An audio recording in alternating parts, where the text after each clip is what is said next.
Olá, tudo bem? Mais um episódio do podcast Na Medida Certa. É isso aí mesmo, na medida certa. A gente está aqui hoje, né, mais uma vez, para bater um papo sobre a política. Você sabe que eu já te falei, nosso podcast vai tratar de assuntos da política, da economia, né, da religião e também de assuntos da atualidade. Sempre na medida certa. Eu espero que você goste do episódio de hoje. A gente está aqui muito feliz com a presença da vereadora Júlia Casamasso. Isso mesmo. E eu vou fazer assim um breve resumo, né, da vida dessa pessoa que hoje está aqui prestigiando o meu podcast. Então, Júlia, fala para mim um pouquinho de você, seu histórico de vida. Eu copiei lá na bio, mas eu acho que é bem melhor você falar, né, para o nosso público, olhando ali para a câmera. Tá bom? Fala para a gente um pouquinho quem é a Júlia Casamasso. Falo sim. Primeiramente, eu queria agradecer o convite. É uma honra poder participar aqui com você, para a gente poder conversar um pouquinho para o seu público da política e como as coisas estão acontecendo lá na Câmara Municipal, né? Parece que o negócio tá quente lá, não tá? E desdobrar, né, para que as pessoas cada vez mais se sintam à vontade para participar da política, porque a política ela precisa ser uma construção coletiva, né? E só faz sentido se todo mundo, de fato, conseguir participar com qualidade, entendendo as questões que estão envolvidas, né? Então, na verdade, assim, eu sou professora, né, Sérgio? Eu sou professora de filosofia. Olha que legal. Eu dou aula na cidade de Petrópolis. Adoro filosofia, adoro. Dou aula na cidade de Petrópolis há mais ou menos uns 16 anos. Sim. E trabalho no ensino médio. Continuo lecionando, sou professora no Rui Barbosa, aqui no Alto da Serra. E, assim, sempre tive essa vontade, né? Esse ímpeto de revolucionar as coisas, né? Não é à toa que eu fiz faculdade de filosofia, segui a carreira acadêmica por um tempo, né? Fiz pós-graduação, mestrado, doutorado e senti uma necessidade de participar mais ativamente da construção política. Então, me filiei ao PSOL.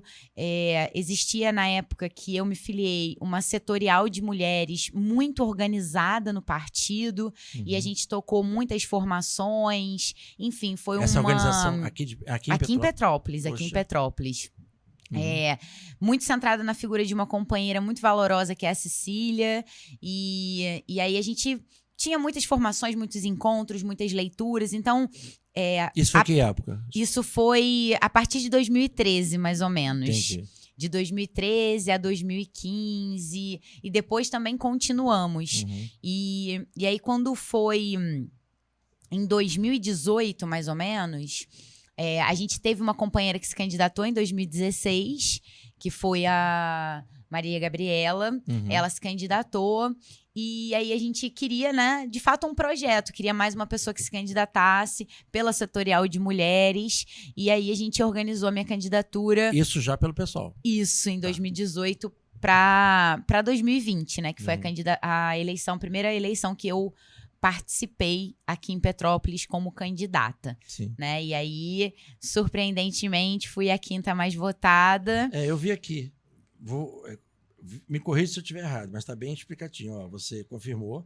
Júlia Casamasso é vereadora, mãe, professora há 14 anos, não é isso? Isso. E representante da coletiva Feminista Popular.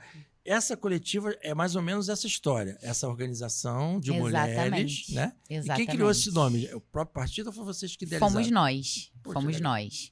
Então, coletiva, quer dizer, uma reunião de mulheres feministas, né? Porque Isso. é uma das pautas do partido, né? O feminismo. Isso. E popular, porque a gente entende que há necessidade de um feminismo popular que dialogue diretamente com as questões que as mulheres, as mães passam na sociedade. Então, a gente fez uma candidatura pautada na estrutura da sociedade que faz com que as mães tenham que dar conta pela ausência dessa estrutura. Então, o nosso jingle de campanha, inclusive, era comida, creche, roupa limpa e lugar para trabalhar. Coisas que são muito simples e que são garantias de direitos fundamentais para as mães. Não, e aí você está falando aqui, desculpe até te interromper, Nada, imagina. mas eu acabo viajando e analisando esse cenário.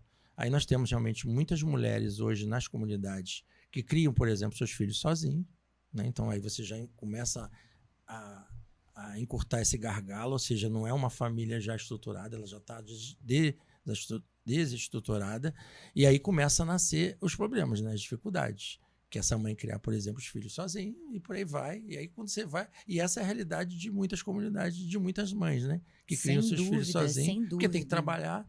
Eu faço muito projeto social, entendeu, Júlia? E aí eu vejo, isso é uma realidade que você falou. Mas aí continua um pouquinho, eu estou gostando já desse bate-papo. Não, então, aí em 2020, quando a gente fez a nossa primeira candidatura, surpreendentemente fui a quinta mais votada. 2.500. 2.561 votos. Isso. E garantimos a cadeira do partido, né? Que foi uma vitória histórica, ter o Yuri o mais votado da cidade. E você, no caso, como suplente. Isso. E aí eu fiquei eleita como suplente. Em 2022, Yuri se elegeu deputado estadual e eu assumi a cadeira no dia 2 de fevereiro de 2023. E aí, no ano passado, tivemos a eleição, né? E aí conseguimos nos reeleger com 3.000... Opa, já aumentou aí. Já aumentou, já convenceu mais 1.000 e poucos... 431, se eu não me engano. 3.135. 135, então. Isso aí. Mas, ó, para 2.500 para 3.135, e você concorda comigo? Para vereador é a campanha mais difícil. É a campanha mais difícil, sem dúvida. São muitos candidatos. Esse ano foi 200 e poucos, 265. Isso. E as pessoas são muito próximas aos candidatos, né? Porque o município tem essa relação. Trabalhou mais nessa do que na outra. O que você acha? Olha, trabalhei muito nas duas, mas eu acho que mais nessa, porque na última a gente estava na pandemia. Então a gente acabou tendo que fazer muita campanha online. As restrições. Porque tinha muita restrição, né? Então acabou sendo mais uma campanha de redes. Essa campanha agora foi uma campanha mais ampla, a gente esteve mais na rua, a gente trabalhou muito, porque a gente também trabalhou no segundo turno com a campanha de prefeito para o Yuri, que é também algo... inédito, né? Ter um candidato do PSOL no segundo turno em Petrópolis. Além de as características que unem vocês, é o partido, né? E o Yuri, se eu não me engano, ele já tem um histórico da política um pouquinho maior do que você, né? Sim, o Yuri foi muito mais candidato, muito mais veio vezes. Tentando várias vezes. Mas também vocês têm coisas que unem, né? Ele também é professor, não é isso? Sim. E já conhecia ele antes? Então, conheci ele... Eu me lembro do Yuri da época de escola, porque aqui em Petrópolis a gente tem isso, né? Tem. Muitas pessoas se conhecem, assim, da época de escola. Eu lembro que ele estudava no Opção, se eu não me engano. Eu estudei no Aplicação a vida toda, então a gente frequentava a mesma rua, né? Ali, Benjamin Constant.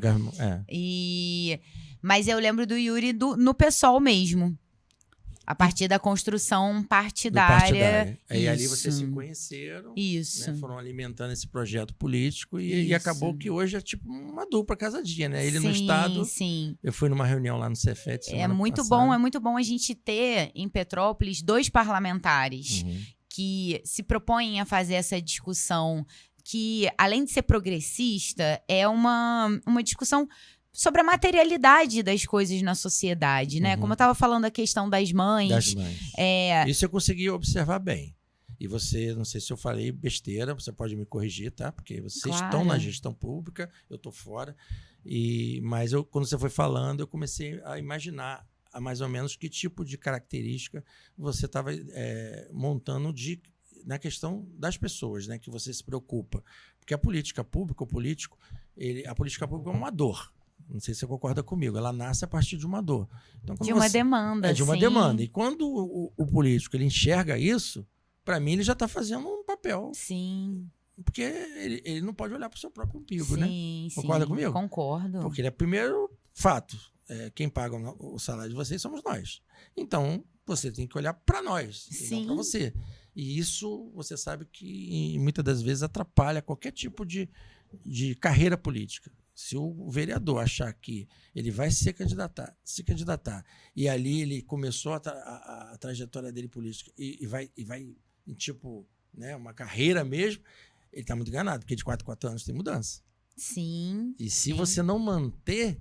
Então, assim, primeiro ponto que eu já vejo a teu favor, você está no segundo mandato, as pessoas acreditaram na tua proposta e reelegeram você, Sim, não é isso? Sim. Então, vamos agora falar um pouquinho, eu separei aqui, pode colocar aí, o André, e vamos ver agora como é que você está lá na Câmara, né? Que acho que essa aí que é isso aí. Então, esse é o quadro hoje na Câmara, concorda? Isso. Nós tivemos mudança, eu tive observando de 2020 e agora também 2024, a Câmara está sempre se renovando, concorda comigo? Claro. E praticamente com a mesma quantidade, né? Em torno de 6, 7 vereadores novos. Pode observar ali que entrou o Carlos Alberto, doutor Aloísio, né? Você continuou, mas aí depois Júlio Paixão tinha saído, voltou, não é isso? Então são 3... Marquinhos Almeida também é novo, 4. Professora Lívia, 5, não é isso? Sim. O Thiago Damasceno não e o Léo, porque eles foram vereadores, depois foram para o secretariado, depois voltaram, não é isso? Então já temos 5, o Thiago Leite 6 e aqui o nosso Wesley Barreto, 7, bateu. Então assim, nós temos 15 vereadores. Sim, mais ou menos a metade se renova. Então agora, com esse cenário aí, como é que você enxerga? Hoje eu falei isso para o Wesley, quando ele veio aqui, e eu vou falar, não sei se você concorda, e ele deu a visão dele, e eu gostaria que você desse a sua. Nós estamos vivendo um momento político no nosso país, desde 2018, principalmente 2018, com a eleição do Bolsonaro, uma polarização. Então nós temos hoje 2 correntes fortíssimas, uma direita e uma de esquerda, não é isso? Só que essas 2 correntes, na minha opinião, humilde opinião, você me corrija se eu estiver errado, tá? Porque eu estou com 59 anos, acabei de contar nos bastidores que eu vivi um passado, né? Quer dizer, fui militar, né? Lá atrás, em 85, passei um tempo na Marinha, depois saí da Marinha para poder ser militante político, inclusive no partido de esquerda. De lá para cá, muita coisa aconteceu, mas nada como foi agora em 2018. Parece que a sociedade está sendo empurrada, olha bem como é o termo, para uma polarização. Você tem que escolher, ou você é direita ou você é esquerda. E aí aquela galera que é indeciso fica num centro que ele mesmo não sabe de onde ele é, se é um centro-esquerda. Então me ajuda a interpretar isso para que o nosso público possa entender a sua visão disso. Você faz parte da esquerda. Sim. Mas eu tive olhando aqui a identidade do partido, ele é uma extrema esquerda. E o que é essa extrema esquerda para você? De coração, fala o que você enxerga como extrema esquerda. Porque partido vem lá do grego parte, né? Então você representa parte de um pensamento da sociedade. Perfeito. E esse pensamento da sociedade é extremista? Me diz, é ou não? Essa extrema... Não, eu discordo. Então, explica, mas já que... Está escrito aqui. A gente vai ver, está lá o partido como sendo... A não ser que o Google tenha dado informação errada, como sendo um partido de esquerda extrema. Então me explica como é que é essa extremidade, já que você não é extremismo. Senão daqui a pouco eu vou comparar você com os grupos extremistas islâmicos e não é, né? Não. Vocês estão dispostos à briga, de ir para a rua, brigar com arma? Não. Porque eu acho que a briga melhor é aquela o quê? Briga de ideias, não é isso? Sim. E você é professora, é formada, filosofia. Pô, fiquei top, nem sabia. Parabéns pela escolha da matéria, porque Obrigada. A filosofia é a arte de pensar. Sim. Então fala pra mim, que extremismo é esse? Que extremo é esse? Falo. Então, Sérgio, eu acho que primeiro a gente tem que entender que... Eu falo isso muito para os meus alunos. A gente tem que entender que essa discrepância, né? Essa polarização, como você colocou, de direita e esquerda, ela serve a quem, né? Porque aos interesses de quem ela serve. Porque se a gente for falar ideologicamente, dentro de escopos teóricos do que é ser comunista, o que é ser socialista, o que é ser liberal, neoliberal. Sim. A gente precisa entender que a sociedade não faz esse debate. O que a gente tem são figuras políticas que são idolatradas e, a partir disso, a gente tem a polarização. Olha. Então, não existe, numa interpretação assim bem tranquila sobre o que a gente vive no Brasil desde 2018, como você propôs. Pois. A gente... Mas você concorda que foi a partir de 2018 Sim, que se acentuou muito. Isso. Mas aí veio por que essa polarização? Primeiro, porque a gente teve um governo do PT, né? Os governos do PT anteriores, de 2002 para cá, isso. Que de alguma forma traíram os movimentos de esquerda, traíram a classe trabalhadora. Porque a gente teve um bom governo Lula, um bom primeiro 2002. governo Lula, que foi, de fato, um governo excelente, e não é à toa que Lula se reelegeu com uma margem absurda de votos, né? A maior parte da população queria que ele fosse reeleito, que tivesse um segundo mandato. Só que, para a gente entender a esquerda, uma esquerda extremista, entre aspas, uma esquerda que se propõe socialista, comunista, qual é a base desse pensamento? É um pensamento marxista, é um pensamento que entende que a gente vive numa sociedade de luta de classes, que a gente vive numa sociedade que existe aquelas pessoas que vendem a sua força de trabalho por um salário, que são os trabalhadores. Sim. Eles precisam fazer isso, porque senão não sobrevivem. Sim. Então a gente tem... E é a maior parte da população que precisa vender sua força de trabalho. Sim. E a gente tem os donos dos meios de produção, que é a elite, que vai alugar a força de trabalho, comprar a força de trabalho dos trabalhadores e vai lucrar com isso. Vai lucrar muito. Aí tem as teorias, né, da mais-valia, que se paga muito pouco pela hora de trabalho do trabalhador. A gente poder...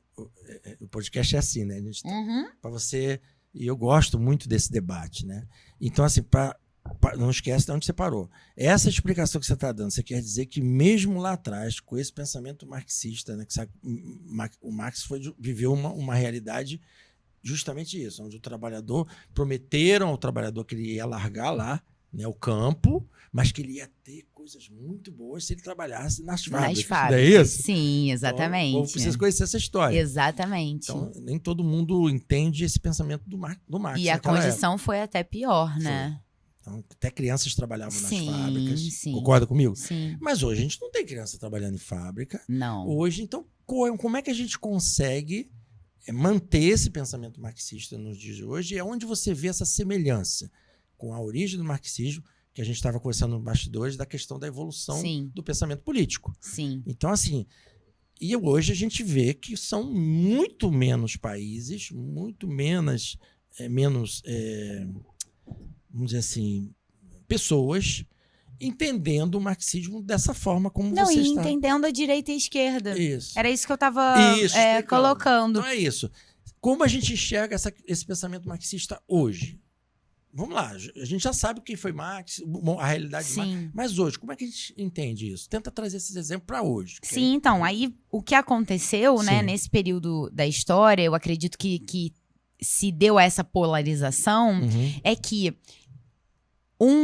uma pessoa de esquerda, uma pessoa que se diz comunista, socialista, e aí por isso a visão do extremo, né, que você colocou. Sim. É uma pessoa que entende que a sociedade precisa de mudanças estruturais.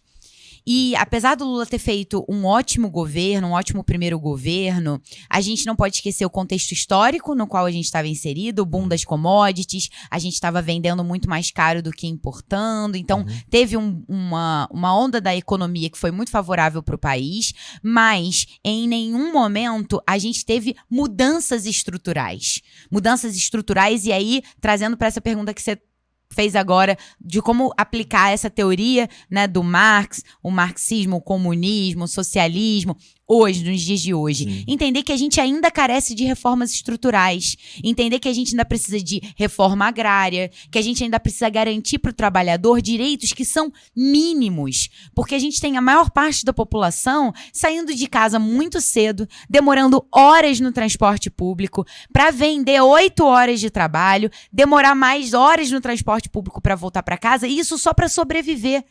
para pagar as contas e não ter uma vida digna, não ter acesso à educação de qualidade, não ter acesso à saúde de qualidade. E aí, quem mais sofre nesse cenário? São as mulheres, são as mães, como a gente estava colocando no início. Que é a representação da coletiva, né? Exatamente. Que a gente vê estruturalmente, tanto com o contexto do patriarcado, que coloca as mulheres nesse lugar de menos importância na sociedade, e a reprodução também do liberalismo, do capitalismo, que oprime as classes trabalhadoras, a gente vê que isso há uma piora significativa na vida das mulheres, das mães. Então, a gente precisa de políticas públicas que vão ao encontro dessas demandas. Você falou, né, que a política pública nasce da dor. E é exatamente isso. Porque hoje, quem majoritariamente desempenha trabalho de cuidado são as mulheres. E a sociedade não sobrevive sem o trabalho de cuidado. Então, a gente precisa socializar esse trabalho. Porque hoje quem é responsável por esse trabalho são as mulheres e não é sequer valorizado. É visto como amor. Então, vamos lá. Excelente explicação. Típica da filosofia, muito legal, mas, igual tu falou, vamos para a realidade, né? E a realidade, concorda comigo, que varia de país para país? Sim. Vou dar um exemplo agora, tá? Olha o que acontece no Japão. A minha monografia de faculdade foi sobre a educação do Japão. Mas olha o que eles fazem e vê se é isso que acontece no Brasil. Lá, o trabalhador, eles pensam o seguinte, né? Se eu colocar o trabalhador trabalhando numa fábrica perto de onde ele mora, ele não vai precisar pegar condução. Perfeito. Horas e horas. Perfeito. Veja bem. Olha outra característica que eu observei na monografia. As crianças, não vai acreditar, elas vão sozinhas para a escola. Pra escola, sim. Elas vão de mãozinha dada e não sozinhas para a escola. Então, olha só, duas coisas importantes aí. Olha aí. Outra coisa que eu observei no estudo da monografia é as crianças, além de estarem bem nutridas, que é um país desenvolvido, elas fazem diversas tarefas que as mulheres e mães que você tanto defende teriam que fazer. Então, elas aprendem desde cedo a ser responsável por si. Sim. Vou parar por aí, porque senão daqui a pouco a gente... Mas qual é a realidade? Diferença. O Japão é um país desenvolvido, só que ele é um país capitalista. Sim. Então é isso que eu entendo, porque alguém vai pagar essa conta. Alguém precisa, concorda? Sim. Alguém precisa pagar a conta de uma política pública. E aí, aí eu concordo contigo. Lá atrás, em 2002, eu comprei minha casa no governo Lula. Eu fiz um curso de organizador de eventos lá na cúpula do Hotel Quitandinha, tudo pago pelo governo Lula. Lanche e passagem. Mas alguém pagou esse curso para mim. Sem dúvida. Alguém que produziu. Mas eu não vejo problema nenhum. Por quê? Na época, eu estava dentro enquadrado nas condições de fazer o curso, eu estava desempregado, meu filho pequeno, enfim. Porque tem uma regra, né? E aí, nessa visão que eu acabei de dar agora para você, como é que você vê o Brasil? Já que o Brasil não é um país desenvolvido, ele é um emergente. Saiu de subdesenvolvido para emergente. Mas hoje nós temos um agronegócio que representa 60% do alimento consumido no mundo. Então, sem esse agronegócio, a gente não tem capital. O nosso PIB não cresce, concorda? Então, será então que a gente está dividindo mal essa riqueza? Aí vem aí esse debate, né, que está rolando lá dos super salários, da cobrança de impostos dos mais ricos, seria isso? Por quê? Outro exemplo, eu dei o exemplo do Japão, para depois eu colher o máximo de você. Eu dei o exemplo do Japão, pegou, não pegou? Questão da educação. Aí agora eu vou dar o exemplo de outro país, Canadá. Lá no Canadá, eu vi a história de um dono de uma empresa, da maior empresa de iogurte do Canadá. Ele distribui 90% do lucro entre os funcionários. Muito bom. E aí? Eu achei aquilo fabuloso. Eu falei, peraí. Então o cara é capital. Aí eu lembrei lá da mais-valia de Marx, onde estava falando justamente sobre essa dividindo. Eu achei super interessante isso.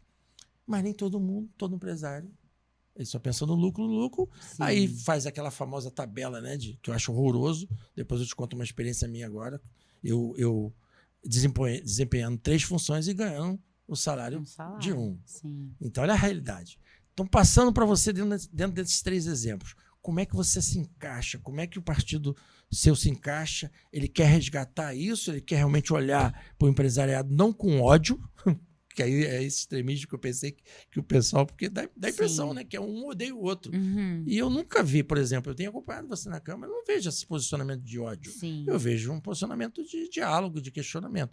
Então, usando esses exemplos que eu dei, não sei se foram bons, tenta enquadrar esse pensamento hoje, então, da esquerda, que não é, agora eu estou aprendendo, que não é extremismo, né? Mas é um resgate, vamos dizer assim, de algo importante que a sociedade ainda existe. Existem mulheres, principalmente as mulheres, aí eu concordo com você, as mulheres têm sofrido muito hoje violência, né? E a violência não é só aquela de tapa, né? Aquela que você... Não, é violência moral, né? Então, imagine uma mulher...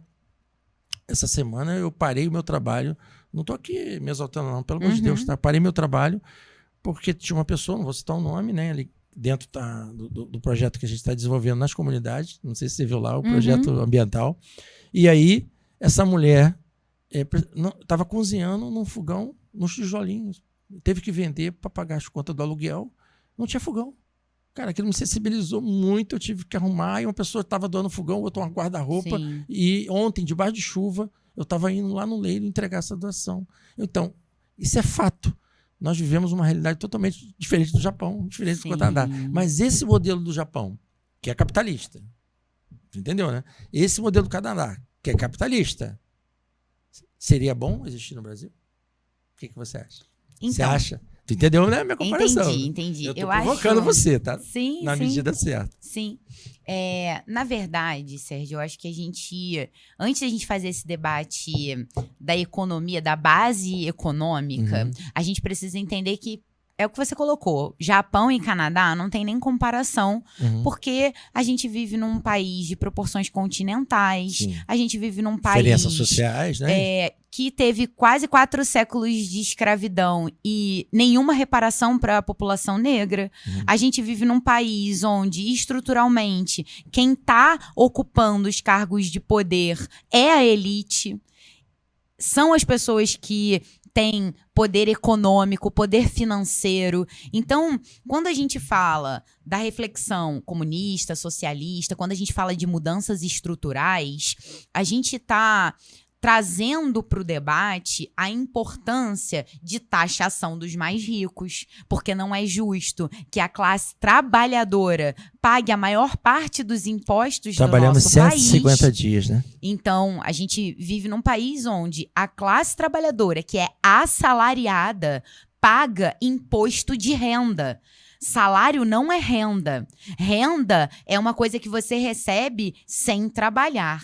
Então, quando a gente fala de mudanças estruturais, a gente fala de taxação dos mais ricos, taxação de lucro, não colocar serviços públicos na mão de empresas privadas que vão sucatear o serviço e não vão prestar um bom serviço para a população, porque o objetivo não é esse, o objetivo é o lucro. Quando a gente fala de reformas estruturais, a gente fala de socializar o trabalho de cuidado. Aqui em Petrópolis, a gente propôs a construção de lavanderias comunitárias para as mulheres. A gente tem a compreensão de que a gente vive numa cozinha sociedade... também, né? Comunitária, cozinha comunitária. Sim, de que a gente vive numa sociedade desigual estruturalmente. E assim, as mulheres, quando a gente fala assim, hoje a violência contra as mulheres é muito grande, a gente precisa lembrar que estruturalmente o mundo foi... construído, a nossa sociedade, e aí eu tô falando globalmente, é claro que tem países que isso já não é uma questão tão forte, estruturante. Acabou que a gente mudou a ordem, estamos entrando em geopolítica primeiro do que... Mas não tem problema. Segue o barco. Então, assim, é claro que tem países que já conseguiram romper com esses balizadores do patriarcado, do racismo, sem dúvida alguma. Mas a gente ainda vive globalmente uma situação onde mulheres, pessoas negras vão ser aquelas que são as mais oprimidas pelo sistema. Então, quando a gente fala de reformas estruturais necessárias no nosso país, é para trazer mais dignidade para a população e garantir que aqueles que estão lucrando, que eles possam pagar impostos para garantir os direitos básicos da população. Então, não é aumentar imposto para microempresário, para o empresário, para o trabalhador, é aumentar o imposto progressivamente. Quem ganha mais precisa pagar mais, né? E garantir, como eu disse, essas reformas que são estruturais e estruturantes, para a gente ter uma sociedade mais justa, mais digna. Então, como eu estava falando, no nosso país, pouquíssimas mulheres ocupam cargos de poder. Quando eu entrei em 2000 e... Você viu ali, né? Quando eu entrei na Câmara em 2023, Só foi tinha uma pela mulher. primeira vez na história que tiveram 2 mulheres ao mesmo tempo. Só tinha Gilda, né? E agora a gente, historicamente, está com 3 mulheres na Câmara. Então, assim, a gente precisa garantir esses espaços. A gente precisa garantir que pessoas negras estejam incluídas nos espaços de poder e para garantir as políticas públicas que nascem das demandas, que nascem das necessidades da vida das pessoas. Então, a gente tá nesse debate não é para polarizar, não é para fazer discurso de ódio, é para ser propositivo. A gente entende a política enquanto a capacidade diplomática de dialogar para que a gente avance, para que a gente pavimente uma estrada em direção à sociedade que a gente quer, a sociedade que a gente almeja. A gente não quer, por exemplo, que as famílias do contorno que sofreram com a cratera da BR sejam revitimizadas. E são famílias que, por exemplo, até hoje não têm a sua regularização fundiária garantida. São famílias, Sérgio, que estão lá desde antes da rodovia ser construída. E aí você vai dizer que elas não têm o direito de permanecer ali? Porque a margem da rodovia... Você entende o problema? Sim. O problema é muito anterior. Elas estão ali antes da construção da rodovia. Então, assim, a cratera, quando ela aconteceu lá em 2017, ela é apenas uma ponta do iceberg. Exatamente, ela é só um retrato de inúmeras violações que foram sofridas por aquela comunidade. Então, assim, a gente, enquanto esquerda, só para finalizar mesmo esse Não, tópico, muito bem explicado. eu acho que a gente, enquanto esquerda, a gente procura entender que os direitos básicos precisam ser garantidos pelo Estado. E aí não é uma política de figuras públicas.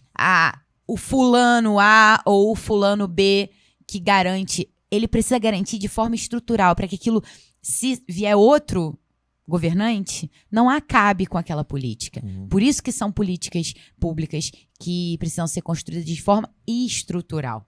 E isso nasceu em um determinado... Você me corrija se eu estiver errado. Você é professor de filosofia, então você está sempre lembrando isso. Eu sou gestor público, então eu só estudei na matéria que fala sobre os direitos humanos. Então, lá atrás, né, com a formação do Estado, aí houve-se um momento onde falou, opa, peraí, agora... E os mais pobres, né? Aí começou a nascer o Empire State, né? Aquela coisa da preocupação com as políticas públicas para os mais necessitados. Só que o Marx realmente já tinha visto isso lá atrás. Mas, como você mesmo falou, a evolução da sociedade vai indo, e os trabalhadores sempre vão sendo esquecidos. Explorados. Então, para a gente... Porque isso é um debate legal, né? A gente ficar aqui, a gente vai ficar falando disso. Vai ficar falando só disso. Então, vamos ver aqui a nossa próxima... Para a gente não perder, mas já tô aprendendo alguma coisa contigo, professora. Que bom. Tô aprendendo, para mim, e é o que mostra, e aí vem essa questão, né, de outro debate, que não vão ser hoje, que é essa questão da regulação das mídias, mas, enfim, então esse é o pessoal, tá vendo? Então hoje você tá me tirando essa dúvida aqui, olha a ideologia, tá vendo? Ali não tá bem explicado, concorda? Porque você bota socialismo democrático, o que é isso? Você bota ecossocialismo, o que é isso? Feminismo, o que é isso?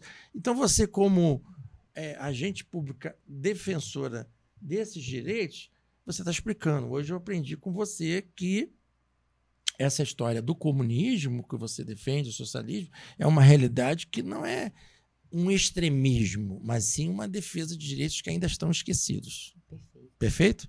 Então, assim, vamos lá. O socialismo democrático está de braço dado, então, com esse comunismo, com essa maneira de pensar?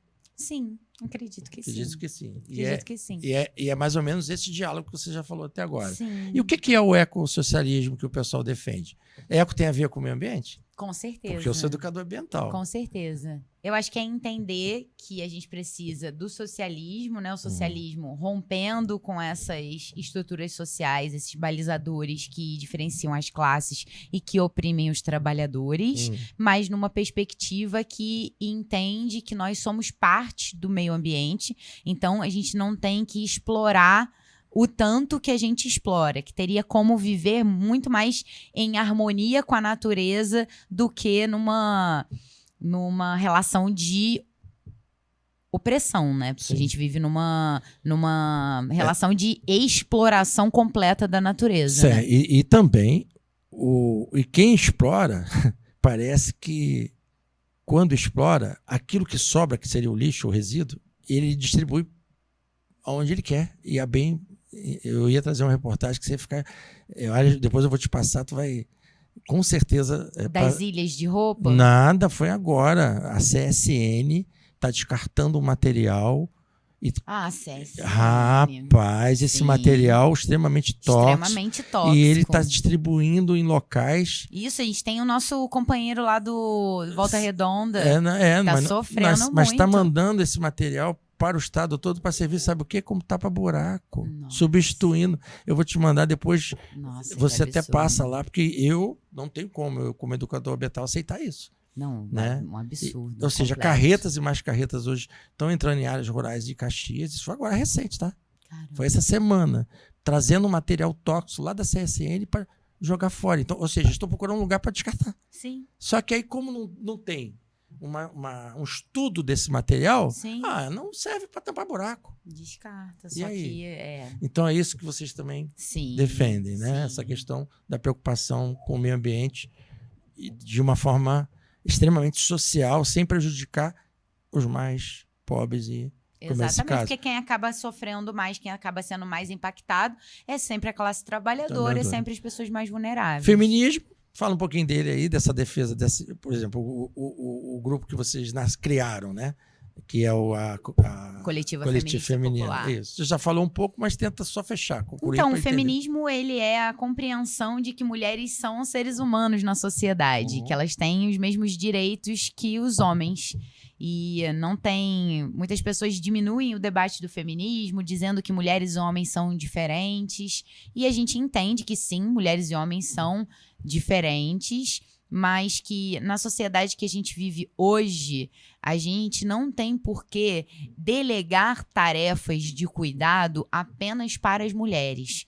Hoje, todos têm plena capacidade de desenvolver, desempenhar tarefas de cuidado. Então, o feminismo ele vem nessa tentativa de resgatar o lugar da mulher na sociedade, não enquanto uma cuidadora, uma mãe, uma reprodutora de cuidados. Sim. Né? Porque esse foi estabelecido o papel da mulher na sociedade e em muitos lugares ainda é estabelecido dessa forma, né? Então, a gente entende que a gente precisa abrir espaço porque as mulheres historicamente foram oprimidas, né? A sociedade que a gente até vive hoje são. É uma sociedade patriarcal. Dentro do estudo que a gente realizou, né? Há pelo menos 6.000 anos. Então, é o sistema de opressão mais antigo que a gente se depara na história da humanidade. Então, até hoje, como você disse, existe uma reprodução muito forte disso. Então, às vezes a gente acha, a violência contra as mulheres está aumentando, a violência doméstica está aumentando. Na verdade, o que aumenta hoje é o número de mulheres que denuncia. Porque aumentar a violência, eu acho que a violência, ela, se eu puder ser otimista, ela vem diminuindo. A partir do momento que as mulheres estão mais autônomas. Então, acho que a violência... Só que a gente não pode esquecer que não é só uma violência doméstica. Não é só também uma violência moral. É uma violência estrutural. numa disputa de vaga de emprego entre um homem e uma mulher, infelizmente, o homem vai ter mais chance nessa vaga de emprego. E não é sobre competência, não é sobre diploma. É porque ele não vai precisar de uma licença maternidade, por exemplo. Né? A gente já escutou isso por aí da boca de figuras públicas, né? Eu não vou contratar uma mulher porque ela engravida. Então, assim, são inúmeros contextos de opressão e são opressões estruturais. Então, não é só sobre a vaga do emprego, mas é isso. Vamos olhar para os cargos de poder que são ocupados no nosso país. Majoritariamente são os homens que estão nos cargos de poder. Agora, vamos olhar os cargos que desempenham cuidado. As cuidadoras nas creches, as professoras de educação infantil, as professoras do fundamental. Majoritariamente mulheres. Quem desempenha serviços gerais nos hospitais, as enfermeiras, majoritariamente mulheres. Então, a gente tem, de fato, uma diferença estrutural. E essa diferença estrutural vai impactar na vida por completo. Porque as mulheres vão ganhar salários menores. Porque as mulheres vão ter menos oportunidades de emprego. Porque uma mulher que é mãe solo, ela vai precisar que o horário da creche seja exatamente no mesmo horário do turno de trabalho dela. Porque senão ela não vai conseguir trabalhar porque ela tem que cuidar do filho. Se ela não tiver uma rede de apoio, que muito provavelmente é uma outra mulher, uma avó, uma tia, uma madrinha. Deixa eu aproveitar, deixa aí. Nós falamos muito. Sabe por que nós falamos muito? Descobri que você é geminiana igual a mim. Não sou canceriana. Ué, a data que estava aqui? É dia 30 de junho. Ah, tá. Então foi outra data que eu vi. Pensei que tu era de gêmeo, porque gêmeos fala muito. Aqui, olha essa situação, esse exemplo que tu deu aí. Eu estou fazendo parte de um instituto de beleza agora, como diretor comercial lá. E aí eu estava divulgando os cursos na área de beleza, que está crescendo muito, o mercado de beleza, e muitas mulheres hoje estão vendo uma forma de trazer o seu sustento para casa, fazendo cursos de manicure, fazendo cursos, né? E aí, sabe o que uma perguntou? Pô, tem como eu levar meu filho? Tem duas alunas lá que levam os filhos para formação. Aí eu dei ideia pro cara, meu irmão, quer ver que tu lotar essa escola? Monta uma estrutura para receber os filhos, entendeu? Exatamente. E ver e olha como está crescendo em algumas empresas, né, a área lá de cuidados das crianças, porque muitas mulheres têm filhos pequenos e estão desempenhando papéis importantes aí. Igual volta a dizer, você está sendo otimista porque realmente está aumentando, mas ainda é um problema estrutural. Então, beleza. O que aumenta, como eu falei, Sérgio, o que aumenta são as denúncias. Porque eu acho que hoje as mulheres elas têm mais acesso à informação. Então vamos aproveitar e falar que eu vejo que você está tendo essa bandeira e defendendo a delegacia da mulher. A DEAN. Ela já existe em Petrópolis? Não, ela né? ainda não existe em Petrópolis. Mas é uma realidade em outros municípios. É uma realidade em outros municípios, mas aqui a gente carece porque seria um ponto referencial para as cidades no entorno também, para o interior, para a região serrana. Então a gente tem levantado essa bandeira, já participamos de audiência pública na Alerj, já tivemos audiência pública na Câmara Municipal, debatendo isso. A OAB Mulher também está batendo nessa gestão nova, tecla. Tá apoiando? Isso, tá batendo nessa tecla. Tu acha que a possibilidade... A gente precisa do governo do estado, né? Porque para a construção da DEAN a gente precisa do governo do estado. Segurança pública uma coisa, é competência deles. Uma coisa que a gente sempre fala também, Sérgio, é que assim, a gente precisa da DEAN, mas a gente precisa de profissionais formados, capacitados, que possam, de fato, ouvir as mulheres, acolher as mulheres. Porque passar por uma situação de violência não é nada fácil. E a gente sabe que denunciar é ainda pior. Não, porque... Sabe o que aconteceu com a entrevista com a Capitã Angie? Ela falou que ela levou o caso de violência contra a mulher para a delegacia e o próprio profissional de lá, desculpa a expressão, questionou se era legítimo. Olha aí, como é que bate com o que você está falando. Então, porque é isso. A violência contra as mulheres ela é tão estrutural que a mulher, quando ela sofre uma violência, seja uma violência doméstica, uma violência psicológica, moral, ou até mesmo um estupro, que é uma coisa, né, mais grave. É um crime. Mais grave. Todos são crimes, mas o estupro a gente vê como algo mais grave. Essa mulher que sofre alguma dessas violências, ela vai pensar muito antes de denunciar. Porque ela vai ser julgada Não é o estuprador que é julgado. É a mulher que é julgada. A roupa que ela estava usando, o lugar que ela estava. Sendo que a maior parte é cometido dentro de casa por uma pessoa conhecida da vítima. Então, assim, a dificuldade em denunciar, ela é extrema. Por quê? Justamente porque a violência, ela é estrutural. E a delegacia da mulher, né, só para ilustrar e botar mais fogo na lenha desse papo nosso aí. Também a denúncia da Capitã Angie. 532 estupros registrados, fora aquilo que a gente não vê, sabe. exatamente. Nos últimos 5 anos. Se você dividir por 5 anos, dá mais de 100. Mais de 100 por ano, sim. Mais de 100 por ano, 1 por mês. 1 por mês. Em Petrópolis. Então, aí você vê como é a situação né? assustadora. É assustadora. E aí você pensa exatamente isso que você falou, os denunciados. E aí quando a gente olha para o dado estatístico de que de 7 a 10% é denunciado... Vamos aproveitar meu programa. Então, o que falta, de coração, o que falta você como parlamentar a instalação dessa delegacia em Petrópolis? Vamos falar. Falta o governo do estado. E se a gente fizer, como está lá na nossa Constituição, as 3 formas de conseguir aprovar um projeto de lei? Que, na verdade, isso já é projeto de lei em outros municípios. É executivo, legislativo, que é uma bandeira que você levantou, e iniciativa popular. Concorda? Sim. Se a gente for pra rua pegar assinatura? Já tem um abaixo-assinado. Mais de 7.500? Porque é pra... Eu não sei, são eu 6%. Tenho que ver, mas eu acredito que sim.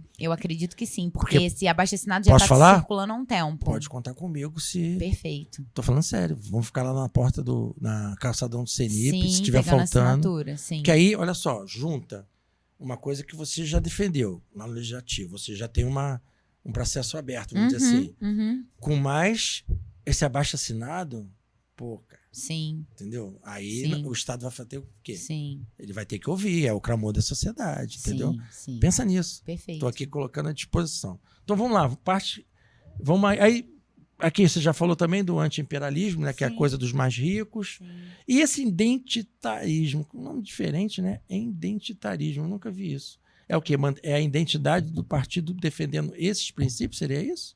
Que eu também não... Eu fiquei boiando aqui com isso aqui. Me ajuda. Então, o identitarismo é a pauta ideológica da identidade de gênero. Né? Tá. Desculpa a então, minha ignorância. Isso, a identidade de gênero, eu sei, mas eu não sabia. É a pauta da identidade de gênero. Aqui deve faltar aí, então, botar gênero, né? Sim, pra gente poder... Pra poder que é essa luta melhor. Agora lá na Câmara, lá. Sim. Poxa, vamos pular essa parte, porque eu acho que senão a gente vai perder. Podemos. Você que sabe, você conduz. Tá, não, porque é um tema polêmico, sabe? Assim, volto a dizer, a gente estava falando dos bastidores, a nossa sociedade ainda é muito conservadora para aceitar. E aí tem diversas saídas, ao meu ver. Sim. E aí, algumas coisas, eu queria ser sincero com você. Precisa de mais debate, entendeu? Não é assim, chegar, não... Tem que entrar, igual a sua colega do PSOL falou, não, porque vai entrar e vai usar o banheiro, entendeu? Então, uma coisa assim, aí é que eu falei, poxa, e você me deu uma resposta muito legal, que eu achei que, tipo assim, já estava comparando esse extremismo com essa coisa da violência, né? Porque tem que entrar, né? Não, tem que haver um debate, para que a gente possa, assim como surgiu lá atrás o banheiro, né, para a pessoa com deficiência, porque... ela tem dificuldade de adentrar, não é porque ser... exclusivo. Não, aliás, o banheiro da deficiência é até melhor do que os outros. Sim. Então, por favor, quem sabe aí também tem que ter debate. Esse banheiro poderia ser melhor, inclusive, se fosse um outro, porque aí evitaria essa confusão, porque senão a gente vai acabar brigando por uma coisa tão simples. E acho que tem, igual tu falou, temos pautas muito mais urgentes. Eu acho que a questão... Concorda comigo? Desculpa, se eu estiver errado, você fala. Eu acho que a questão, na verdade, é a seguinte. Primeiro, que para o município é um projeto inconstitucional, porque ele não... Quem tem que debater sobre isso, sobre direitos civis, são os deputados federais. Isso está no artigo 22 da Constituição Federal Brasileira. Então, isso tem que ser lá na Assembleia Constituinte. Exatamente, lá na Câmara Federal. E segundo... Mas o pessoal tá lá defendendo. Tá lá representado, muito bem representado pelos nossos companheiros e companheiras. A questão é que, no âmbito do município, a gente tem muita coisa para debater. A gente está no meio de uma crise financeira. Sim. Merenda. Recebemos diversas denúncias de ausência de merenda. Agora parece que chegou o abastecimento do depósito de merenda. A gente está vivendo uma reforma do INPAS que vai impactar a vida dos servidores públicos municipais. Que bom, nós estamos numa numa sintonia legal, exatamente. Pode passar São André, muitas pautas políticas que, a próxima foto aí. No município, carecem da nossa atenção. Pode ir direto. Essa aqui é essa estatística do teu partido, tá vendo? Olha, vocês não elegeram nenhum governador, nenhum prefeito, nenhum senador. São só deputados federais, são 13, estaduais 22, total de vereadores, incluindo você, 80. Mas, como a gente estava vendo, um partido jovem, 20 anos, né? Sim. E uma luta aí pela frente bastante, muito grande. Vamos lá, segue aí. Isso aí você está falando vai estar nesse post. Ó, esse é do Yuri e tá lá. Vamos lá. Petrópolis abandonada. Escolas com escassez de merenda. Pode falar. Então, a gente recebeu inúmeras denúncias. Não é fake news. Não é fake news. Eu tenho várias telefones de diretoras de creche e escola. Se eu ligar aqui, sem falar que estou na entrevista, tá arriscado elas vão falar, com certeza. Mas parece que ontem à noite o depósito foi abastecido. Mas a gente recebeu denúncia que estava faltando feijão, que não tinha hortaliça. Mas a verba da educação, ela não é carimbada certinha ali? Então, o que está acontecendo? Sérgio, o que aconteceu, eu vou te explicar. A gente, no ano passado... Imagina, no ano passado, a gente participa do CAI, que é o Conselho Municipal de Alimentação Escolar. E já no ano passado, no final do ano, esse CAI é o Conselho Municipal de Alimentação Escolar. Lá na Casa dos Conselhos, junto com os outros... outros... Ele não acontece na Casa dos Conselhos. Se eu não me engano, é o único conselho que não acontece na Casa dos Conselhos, porque ele acontece no depósito de merenda. Ah, legal. Isso. Ótimo, tá indo no lugar certo. Exatamente. E desde o ano passado, a gente acompanhando, a gente recebeu com preocupação a última LOA, que é a Lei Orçamentária Anual, que ela vem ali mais ou menos no final de agosto, início de setembro, para ser votada na última sessão plenária do ano. Sim. E a gente recebeu, e aí em debate com o CAI, a gente tinha um valor de 13 milhões, se eu não me engano, direcionado para merenda e transporte. As duas coisas. E a gente levou isso para o CAI, debatemos, e eles disseram que o ideal para garantia da merenda o ano inteiro, sem falta, sem prejuízo de estoque, seria em torno de 40 milhões. 40 milhões garantiria... 13 milhões para dividir entre a merenda e o transporte. Sim. E esse transporte é para cobrir a gratuidade. Seria não, isso? O transporte é o transporte escolar, os ônibus amarelinhos. Beleza. Então, só falando de verba da educação. Isso. Já estava explicar para o nosso público não ficar banho. A verba da educação especificamente. Então você tem... E aí o que aconteceu, seria o triplo Sérgio? Quase o triplo. Tinha um terço. Um pouquinho, né? O que a gente fez? Nós rapidamente nos colocamos à disposição de emendar a LOA, né? Fazer as emendas... Para quem está nos ouvindo, né? Uma emenda é uma modificação na lei. A lei, ela vem com um escopo. A gente tem a prerrogativa de fazer essas mudanças. Sim, porque... Então, a gente altera, tira de um lado, bota para o outro. Faz um remeleixo ali no orçamento. Para ajudar, emenda... Essa matéria é competência privativa do município, que tem as competências comuns. Legislativo. Isso. Do legislativo. Mas que é o que trabalha Quem manda a lei para nós é o executivo, a prefeitura. A gente tem a prerrogativa de emendar, né? De fazer, de fato, as modificações pontuais, os ajustes, e votar essa lei e aprovar. Mas o que acontece é que, assim, eu não posso dizer durante muito tempo, porque eu tô na Câmara... pouco mais de 2 anos, mas o que a gente vê na nossa experiência desse período é que é muito difícil aprovar uma emenda modificativa dentro da Lei Orçamentária Anual. Então, o que aconteceu foi que a gente fez 8 emendas modificativas para garantir essa verba da merenda. A gente não chegou, se eu não me engano, a gente não chegou nos 40 milhões, mas a gente chegou em cerca de 36 o que já era uma margem muito boa, mas as emendas não foram aprovadas. Os vereadores declinaram e não votaram nas emendas, apesar de a gente ter batalhado muito, trabalhado muito para conseguir essas emendas e garantir, então, o valor da merenda. Não foi garantido. A gente tem a consciência tranquila que a gente fez a nossa parte E agora está acontecendo isso. Então, a gente já sabia, desde o final do ano passado, que ia faltar, justamente pelo fato do orçamento destinado à merenda ser muito aquém dos valores necessários para garantir a merenda anual. Então vamos ajudar o nosso problemático. Vamos ajudar o nosso público a entender, para a gente poder passar para os outros detalhes. Então, você garante isso, que não tem dinheiro suficiente para comprar merenda. Ele está previsionado na LOA, na Lei Orçamentária Anual, o suficiente para o ano inteiro de 2025, não tem. Não tem. Significa, então, que para ele fazer essa compra, ele deve ter pego o dinheiro de algum lugar. Ele vai precisar remanejar, ou então colocar alguma emenda, um outro valor de outro lugar para garantir a compra da merenda. Mas isso não está certo, porque, por lei, tem que ser uma verba já destinada para educação e saúde, concorda? São as duas. O ideal seria sido a gente ter feito as emendas modificativas, porque aí já está previsionado em lei. Entendi. E aí não tem... Vamos lá, tá? 70 mil pessoas, espero que não seja fake, né? Porque o Yuri não pode botar fake aí, senão daqui a pouco... 70 mil pessoas na fila da saúde. E aí? Então, a questão da saúde também está muito séria, né? A gente também tem recebido muitas denúncias em relação Isso aí não é porque eu tô aos na tua problemas frente, não. da várias saúde. Várias pessoas noticiando, várias redes de Petrópolis, de informativas, de notícias estão botando... De que tem faltado, assim, remédios básicos. De pirona... Então, a situação da saúde também está muito séria. Que também é uma verba carimbada. É isso que eu não entendo. E essa verba é suficiente? Ou essa gestão desse dinheiro tem uma parceria com o governo do Estado também? Não tem? Sim, tem parceria com o governo do Estado, tem parceria com o governo federal. Tem a saúde tem várias fontes de recursos. De recursos, né? Das instâncias, né? Tanto do governo federal, quanto do governo estadual, quanto do município. Eu acredito, Sérgio, que primeiro a gente tem que ter uma visão geral do orçamento.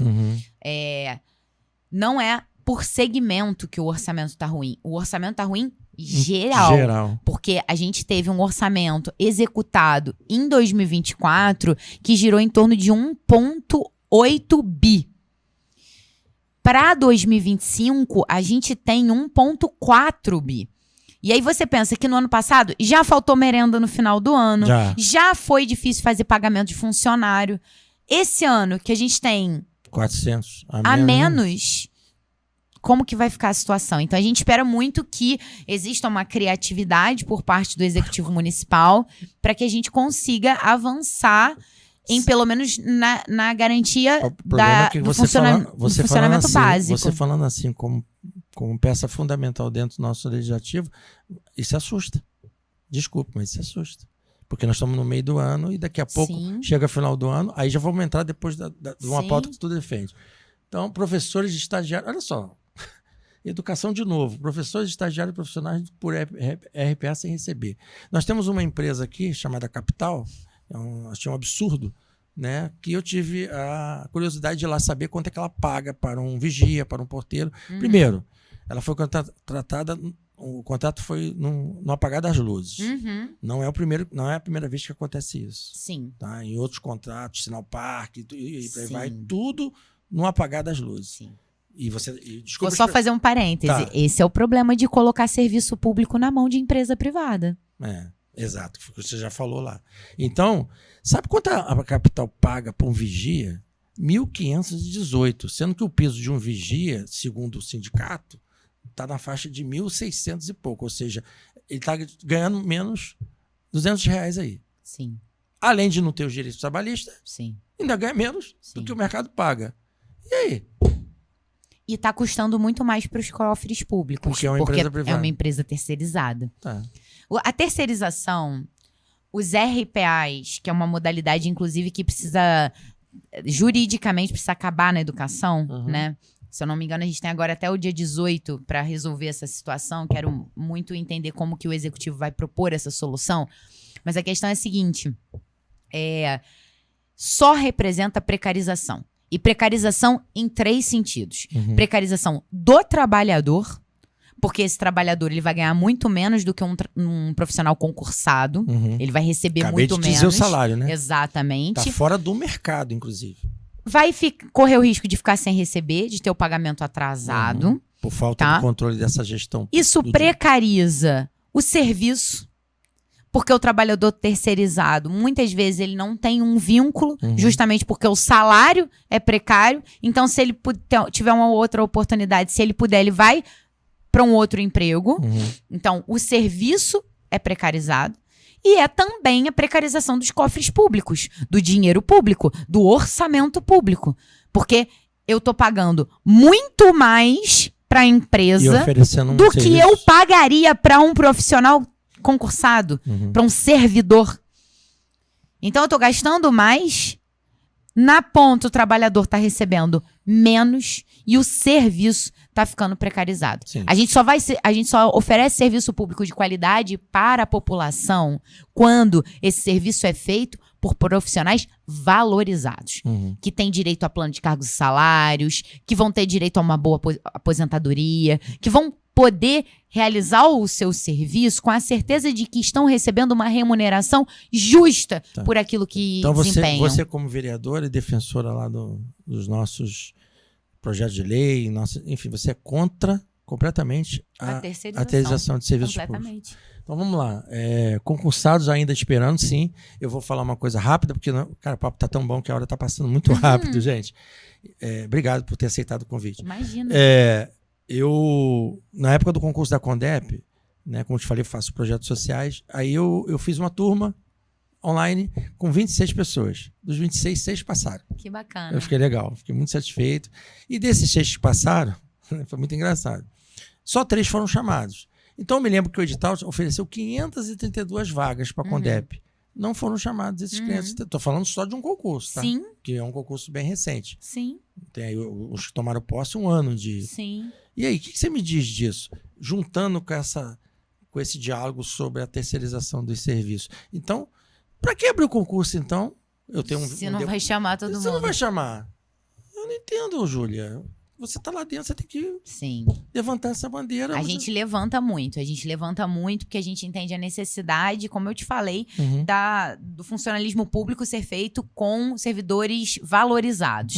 A gente conseguiu a prorrogação do concurso da Condep, a gente conseguiu também a prorrogação do concurso da educação, mas chama de fato a atenção à demora, a morosidade que está tendo desde o chamamento da convocação até a tomada de posse dos concursados. Agora eu vou te falar uma coisa, com todo o respeito, desculpe, mas eu sou contrário, tá? É permitido por lei, né, a admissão de um funcionário numa Condep, por exemplo, através de concurso ou de cargos comissionados. E hoje, né, quem me falou isso há um tempo atrás, mas eu acredito que é a mesma coisa. Porque se tinha um edital de 532 vagas e não foram tem que ter comissionado, tem que chamar os concursados. Mas por que foi nomeado comissionado agora? De novo. Assim, sabe? Por quê? Porque é aquela famosa barganha política, né? Com certeza, uma troca de favores. Você nomeou alguém? Eu não. Então quem votou em você não foi por emprego? Não. E, rapaz, o negócio tá feio. Não tenho nenhum cargo comissionado. Concursado esperando, servidores sem reajuste salarial, isso aí não precisa ser fato, tá? Sem reajuste salarial e com aposentadoria em risco. Isso. A reforma do INPAS está sendo analisada, a gente conseguiu algumas coisas. Tive lá no dia, parece que ia ser votado um percentual e o pessoal do INPAS não aceitou. Vocês foram lá para fazer uma reunião, inclusive, deixaram eles do lado de fora esperando. E qual foi a resposta que vocês deram para ele? Porque eu tive que sair até que foi o mesmo dia da aprovação o que a gente está fazendo agora é estudando muito a lei, vendo o que de fato a gente entende da lei, mas a gente entende que inclusive está bem ruim a forma como está construída. E estão acontecendo reuniões com o executivo para ver o que pode ser feito com essa reforma do INPAS. O que a gente tem debatido muito é que o equilíbrio e a saúde do INPAS não pode ser feito a partir do sequestro do salário dos servidores. Porque, inclusive, a maior parte dos servidores não ganha nenhum salário mínimo. Então, não tem como eu aumentar uma alíquota, eu aumentar um desconto no salário dos servidores para garantir o equilíbrio do INPAS, porque senão daqui a 5, 10 anos vai precisar ser feita uma nova reforma para aumentar ainda mais a alíquota. Isso é uma das propostas do projeto, aumentar a alíquota? Isso, aumentar a alíquota. Então, a grande questão que a gente tem batido muito nessa tecla é que o IMPAS, ele precisa sobreviver com outras receitas. A gente precisa garantir outras receitas. Inclusive, nós fizemos um projeto de lei em parceria com o CEP para que o 12º da Câmara Municipal, que é o dinheiro que sobra no final do ano, que é devolvido para a prefeitura, para que ele vá para o fundo do IMPAS, para garantir uma renda, né? uma receita para a sobrevivência do IMPAS. Mas precisam haver outras receitas, né? A gente sabe que não é o salário do servidor que tem que sustentar. Não adianta a gente falar que, mas a expectativa de vida mudou, as pessoas estão vivendo mais, estão nascendo menos pessoas, então a gente tem um equilíbrio da pirâmide. Sérgio, pode até ter uma relação, mas eu não posso depositar a responsabilidade na pirâmide etária. Sim. No tempo de aposentadoria das pessoas. As pessoas trabalharam uma vida inteira. Como é que elas vão chegar no final da contribuição delas, né, para a sociedade, com o seu trabalho, aos 60, 65 anos, e dizer, não, você não vai se aposentar.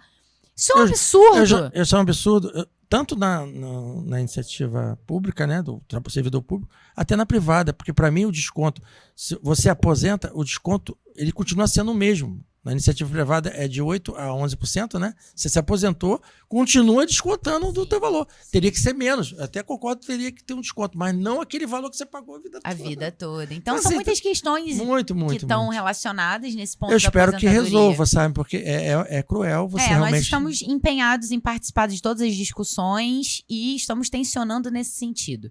Que não tem que ter aumento de alíquota, ou que se tiver tem que ser progressivo e proporcional ao salário. Você não pode aumentar uma alíquota para 14% de quem ganha menos de um salário mínimo.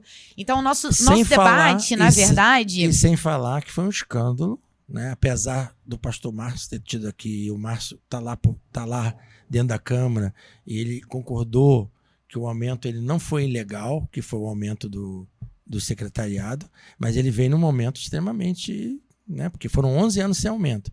Mas pensa bem, né? Se aumentou o salário deles, tem que aumentar na mesma proporção o salário do funcionalismo. Aí o negócio é pegar, porque ele sabe que não ia ter dinheiro para pagar, concorda? E aí o problema é muito grande, né, nesse sentido, Sérgio, porque, primeiro, a gente já sabia que o cenário orçamentário para Petrópolis esse ano você falou lá atrás, seria ruim, seria bem menor do que o do ano passado. Eu vi agora a notícia que ele vai pegar um empréstimo para poder resolver uma outra situação, não sei se é dos ônibus. Não, dos ônibus é outra questão, se você quiser a gente pode falar depois. Não vai dar tempo. A questão é a seguinte, já se sabia a situação orçamentária do município. E aí vota-se um projeto de forma ilegal, porque foi votado de forma ilegal. Sim. E aí quando eu digo ilegal é porque fere o regimento interno da casa, que pede que qualquer aumento de salário seja votado até o meio do ano, para que a LOA, a Lei Orçamentária Anual, já esteja contemplado o estudo de impacto orçamentário dos aumentos salariais. Isso não ocorreu, foi votado na última sessão. Mais um apagar das luzes, né? Exatamente. E outros princípios, princípio da anterioridade, princípio da responsabilidade fiscal. Então, são alguns princípios que também foram feridos com esse aumento. E aí, o que acontece? A gente entrou na justiça, a gente fez uma representação ao Ministério Público em conjunto com o CEP, que é o Sindicato Estadual dos Profissionais de Educação. Eu estou para entrevistar eles aqui. A gente fez a representação, mas o juiz julgou a liminar improcedente. Então, ele entendeu que era legítimo o aumento. Mas foi o que eu te falei. Juridicamente, eles entenderam que o aumento era legítimo. Eram 11 anos sem aumento, aquela coisa toda. Mas você concorda que... Foi muito bom essa explicação detalhada. Não houve um estudo de impacto orçamentário. Sim. E foi votado ao apagar das luzes. E foi votado no final do ano. O próprio prefeito beneficiado e secretários, né, que se tornaram secretários, que já sabiam que iam assumir no executivo, foram beneficiados. Então, assim, é ilegal e imoral em muitos sentidos. A gente, apesar da liminar ter sido julgada improcedente, o TCU deu um encaminhamento, né, dizendo que estava analisando essa questão do aumento. Então, a gente fez agora uma representação ao Ministério Público e entramos no Ministério Público Estadual também contra esse absurdo de aumento de 70%. Muito bem. Então, vamos aqui. Esse aí você já falou dos remédios, né, que estão faltando na saúde. E o aluguel social atrasado regularizou? Porque então, a gente também recebe várias denúncias de pessoas que estão cadastradas aguardando, que ainda não conseguiram receber o aluguel social. Semana passada, se eu não me engano, teve o recadastramento do aluguel social. Então, era fundamental que todos fizessem um recadastramento. Mas a questão do aluguel ela ainda é muito problemática. Tá. Tu pula o vídeo dela que tá na ordem aí, porque a gente já comentou a respeito. Tá, André? Vai lá pro terceiro. Pula o vídeo dela, que agora a gente vai abordar um tema um pouco mais reflexivo. Vamos lá. Rio de Janeiro, 3 de junho de 2025. Presta atenção nesses 3 vídeos. Primeiro, um investigado pela Polícia Civil por associação ao tráfico, apologia, sai do presídio. Olha a quantidade de pessoas, tá vendo aí? Outra situação. O filho de um dos maiores traficantes do Rio de Janeiro do Brasil fazendo convocação e indo para a porta do presídio também, junto com a multidão. Terceiro vídeo, na mesma data de hoje, vocês podem observar uma motociata para o enterro dos maiores traficantes do Rio de Janeiro. Bom, sabe o que eu vi disso tudo? Sabe o que eu vi com isso tudo? Eu vou falar para vocês, eu não vi ninguém forçado. Eu não vi ninguém forçado nessas manifestações. Aquilo que falavam pra gente, que a população vai, que eles são obrigados por traficantes. Não. Foram lá porque eles quiseram. Isso é claro, tá claro, porque nós estamos vivendo uma idolatria pelo crime. Uma idolatria pelo crime organizado. Inversão de valores. A polícia que muitas das vezes entra e é recebida ali com tiros, que a polícia não entra tirando, esquece isso. E agora tá toda a justificativa aí. Aquela movimentação de rua quando tem uma operação policial, está explicada. Gravem bem isso. Idolatria ao crime organizado. Não tem outra explicação. Vamos defender os operadores de segurança pública, porque sem eles é caos. Agora faça uma reflexão na data de hoje. Olha quantos eventos aconteceram e de que forma você está avaliando isso tudo. Tu acha que tinha alguém forçado ali? Avalia sinceramente esse fato. Então, a minha reflexão com você agora. Primeiro, eu quero te agradecer por esse resumo que você deu do teu trabalho lá na Câmara. Tá de parabéns. Assuntos extremamente importantes, né? Eu espero que o público tenha gostado dessa explicação. E vai ser até difícil fazer corte, porque é tanta coisa que você falou importante. Mas eu, na pauta, eu combinei com você da gente fazer uma reflexão também sobre, né, o governo do Estado. E hoje, eu quero te falar em primeira mão que isso que está acontecendo hoje lá no Estado já está refletido em Petrópolis. Eu vou te explicar por quê. Eu te disse que eu entrevistei aqui dois representantes da área de segurança pública da nossa cidade. A Capitã Angel, representando, né, o Estado, né, com o batalhão, e o inspetor Calomene, representando a nossa Guarda Civil Municipal. E os dois estavam falando do aumento. Quem trouxe essa estatística foi eles, né? O estupro contra a mulher, enfim. E aí, a venda de drogas hoje em Petrópolis também aumentou assustadoramente. Nós temos hoje uma facção criminosa, Comando Vermelho. Eu fiz, né, se você não sabe, eu não sei se você lembra, eu fiz parte do último governo, fui agente regional e cuidei de uma comunidade do Retiro, onde tem comunidades onde o tráfico está bastante acentuado. E realmente tem um respeito por eles, são cidadãos, porém o tráfico hoje é fato. E o que estava acontecendo aqui no centro? Nós tínhamos um ponto de droga de venda de crack na Rua da Feira. E eles denunciaram isso aqui no programa. No outro dia lá o prefeito foi, fechou aquela antiga casa onde era o Centro Pop no governo Bernardo, fechou e botou uma câmera. Quer dizer, uma atitude simples, eliminou um ponto de venda de droga na nossa cidade. A pergunta que eu queria que você refletisse comigo, tá? Não é, até porque você viu que era um agente da polícia. E eu não concordei em tudo que ele falou, porque realmente tem situações onde a polícia entra mesmo, são maus policiais, inclusive agora, recente, né? Houve um acidente extremamente... Uma pessoa foi vitimizada com um tiro que partiu da arma de um policial numa plena festa junina. Tu lembra desse caso? Então, a polícia... Mas eles foram afastados, enfim. Mas a nossa realidade hoje, os nossos jovens e tudo mais, né? O trabalho com comunidade eu vejo. O que você tem acompanhado desse crescimento, tá? Porque todo mundo diz que quem é da esquerda é cheirador, quem é da esquerda é maconheiro, quem é da esquerda... Dá a impressão que a esquerda aprova. Aí você vê lá, inclusive, desculpe, eu participei, né, das eleições, você participou, e houve uma motociata, né, de uma comunidade no centro da cidade quando o Lula ganhou. Foi uma motociata, ou seja, comemorado os criminosos na cadeia comemoraram a vitória do Lula. Você, sendo de esquerda, você comemora a vitória do crime na sociedade? Você acha? Não. Porque você concordou, por exemplo, com essa atitude do prefeito de ir lá e colocar uma câmera? Por quê? O que acontece? Isso não depende só do governo municipal. Isso é uma reflexão geral, concorda? Concordo. E não está acontecendo isso só em Petrópolis, está no Brasil inteiro, no estado da Bahia, em Recife, a criminalidade está dominando. Mas hoje, se você subir, Júlia, as comunidades em Petrópolis, você vai ver pichações na comunidade com as letras C e V. Isso te preocupa? Então, Sérgio, claro que preocupa, mas eu acho que a reflexão ela precisa ser mais aprofundada. A gente veio falando das opressões estruturais, né? E aí a gente precisa citar que a gente vive numa sociedade que é segregada. Quem mora nas comunidades... O poder público não chega. A estrutura pública não chega. E muitas vezes, quem chega?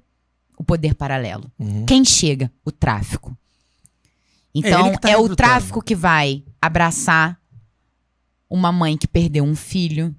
É o tráfico que vai dar condições de uma mãe de comprar comida, por exemplo. Então, onde o Estado não consegue chegar... e chega muitas vezes só pela violência, quem vai estar ali resguardando aquela comunidade? Por que a comunidade está, digamos assim, do lado, né, dessas pessoas que são ditas traficantes e fazedores de apologia ao tráfico? As pessoas estão do lado porque são eles que estão ali nas comunidades. O Estado vai chegar pela violência. O Estado não vai chegar dando estrutura. Então, o que a gente tem, mais uma vez, é um problema estrutural. O que a gente tem, mais uma vez, é um problema de saúde pública. Então, acredito eu que a solução não vai vir através da violência. Que a solução não vai vir através de tiroteio, causando morte de pessoas inocentes, como é o caso do menino Eros, que morreu. Que estava numa festa junina. Que nem foi um absurdo, né? E aí a gente sabe, não estou aqui, deixando bem claro, não estou aqui criminalizando a polícia. Porque a gente sabe que muitas vezes o jovem negro da comunidade que morre... E a gente tem também o policial negro que sobe a comunidade e também morre. Então, também os policiais também estão dando a sua vida nessa batalha. Então, o que a gente tem é um problema estrutural de responsabilidade do Estado. E o Estado não pode entrar na comunidade só com a violência. A gente tem que entender que o problema de drogas, de tráfico de drogas, de usuário de drogas, é um problema de saúde pública. Por que o Rivotril é vendido na farmácia e tá tudo bem? Entende? É um problema de saúde pública. O crime organizado é um problema de estrutura e de inteligência da polícia. Não é só a violência que precisa acontecer. Há quantos anos a gente vive isso nas comunidades, nas favelas do Rio de Janeiro? Há quantos anos? Há quantos anos que a gente vê essa guerra acontecendo? Cidade de Deus virou um filme? Resolvemos alguma coisa? Não. Tiramos o poder do crime organizado? Mas resolvemos o tráfico de drogas? E aí eu ainda vou mais além, né? Uma das suas admiradoras, eu tenho certeza que foi a morte da Marielle. Da Marielle, né? sim. Então, assim, é natural que quem defende ainda corre o risco de morte. Quem defende a opressão que ocorre dentro das comunidades, seja do Rio. Porque nós fazemos parte do Rio, sabe disso, sim. né? Então, mas aí, olha bem, você fala reformas estruturais. Mas a pergunta que eu fiz para a comandante, faço para você. Olha algumas medidas como essa que foi feita agora. Eu estou feliz, porque foi denunciado no meu programa. Sim. O meu podcast foi denunciado na semana seguinte, o prefeito foi lá e não teve violência. Ele simplesmente ele isolou o local onde era. E hoje, se você passar ali no centro da cidade... Não vai ter aquele ponto, mas a gente vai resolver o problema? Não essa é a minha reflexão, entende? Isso. Não, entendo, mas é o que eu estou te falando. Medidas precisam ser tomadas para que isso não avance, deu para entender? Sim. Porque se a gente querer medidas estruturais, a gente precisa, é o que a gente chama, eu sou gestor de segurança, a gente chama de prevenção. Sem né? dúvida. A gente precisa tomar medidas preventivas para que aí sim, num debate público, analisando todos os lados, porque nem todo mundo também na comunidade. Outro dia eu recebi 16 bolsas do curso de marceneiro do Firjan e fui na minha comunidade oferecer para os jovens com celular e iPhone na mão, dos 16, quantos quiseram a bolsa? Fala para mim. Eu imagino que muito poucos ou nenhum, porque a gente vive... Sérgio, mas isso assim, a gente, é uma discussão, a gente tá num cenário, eu sei porque eu dou aula para adolescente na escola pública. Então, o que a gente vive hoje, e aí eu acho que vem se agravando ao longo dos anos, é que a gente vive uma alienação muito grande por parte das redes sociais. A gente consome conteúdos nas redes sociais que dizem para os jovens que ele vai gravar um vídeo e ele vai viralizar e ele vai ficar milionário. E a gente sabe que na vida real, na materialidade, isso não vai acontecer. Ou vai acontecer com 1 em 1 milhão. Sim. Então, o que a gente precisa entender, e aí não é diminuindo, vitimizando esse jovem, mas é entender que hoje a gente tem uma massa alienada que é feita para permanecer assim, porque isso alimenta justamente com que as mesmas pessoas permaneçam no poder, com que a mesma estrutura de opressão siga acontecendo. Quem lucra hoje, e aí não só hoje, eu acho que historicamente, quem lucra hoje com crime organizado, com tráfico de drogas, é quem está no Congresso Nacional votando pela proibição e pela marginalização das drogas. Não é quem está morando no morro, não é o poder paralelo. Quem lucra, quem banca isso, é quem está lucrando com essa guerra.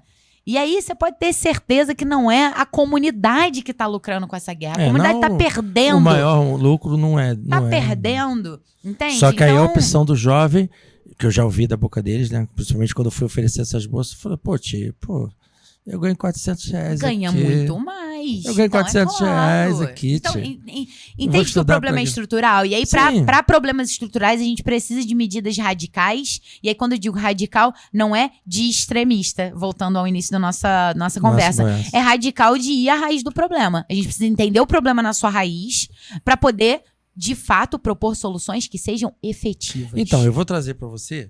Ô, André, me acompanhando aí, tu pode pular esse que tá aí vindo, do Nicolas, e já vai pro outro, que vai falar sobre essa estrutura aí.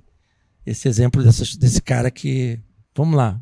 Bukele ataca novamente. O presidente de El Salvador, ele construiu a maior fábrica de algodão e de roupas da América Latina. O mais interessante é que os funcionários dessas fábricas são os presos das gangues.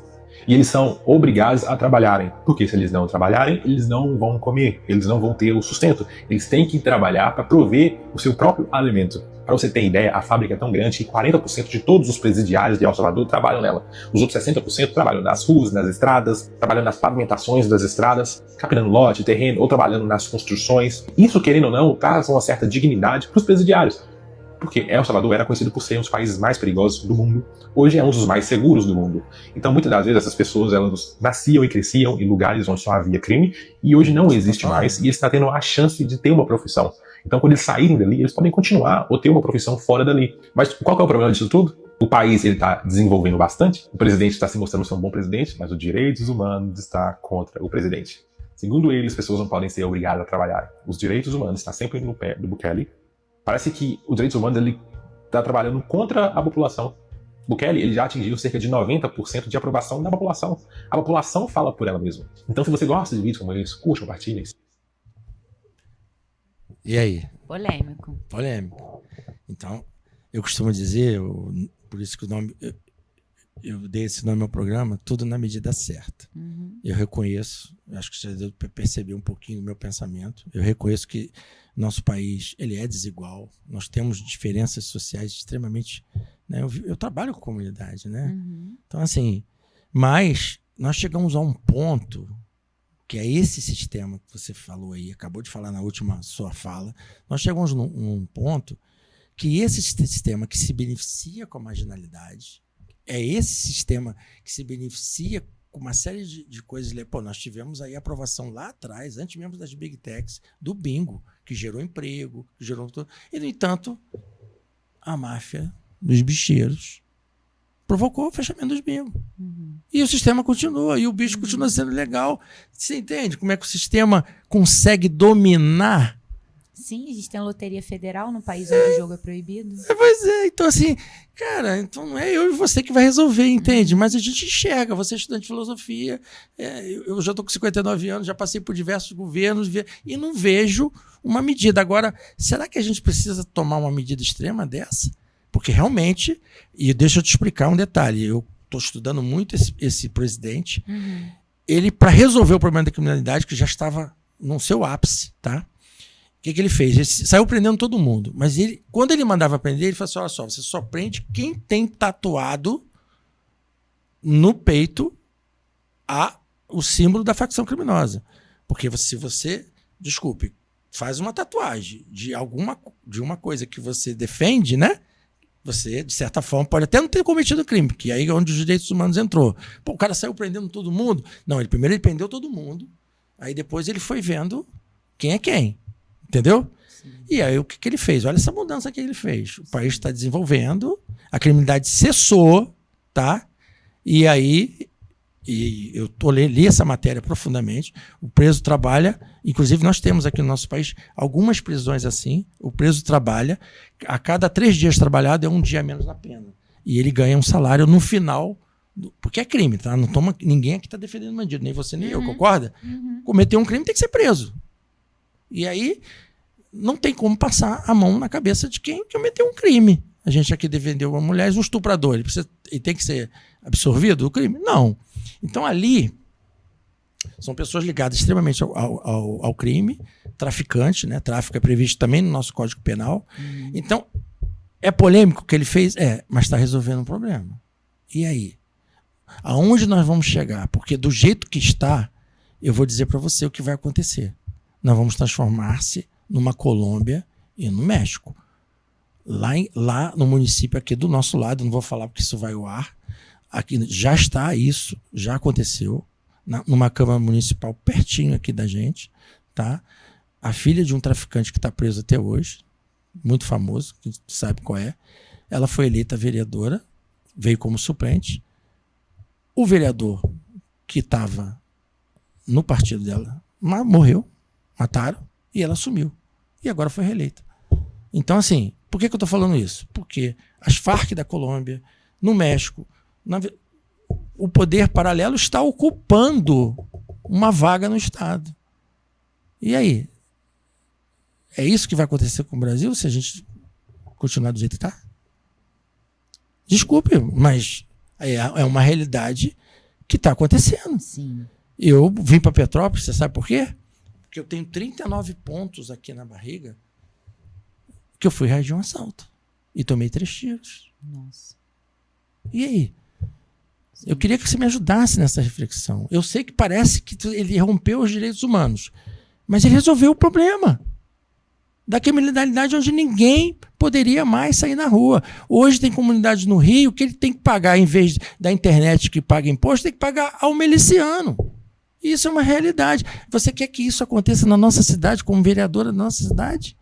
Porque se a gente não tomar atitudes preventivas agora, porque uma coisa é uma reforma estrutural, igual você falou, uma coisa são coisas que é uma realidade. Senão daqui a pouco a gente vai estar vivendo uma realidade bem próxima, como está acontecendo aqui, para a gente poder terminar o nosso bate-papo.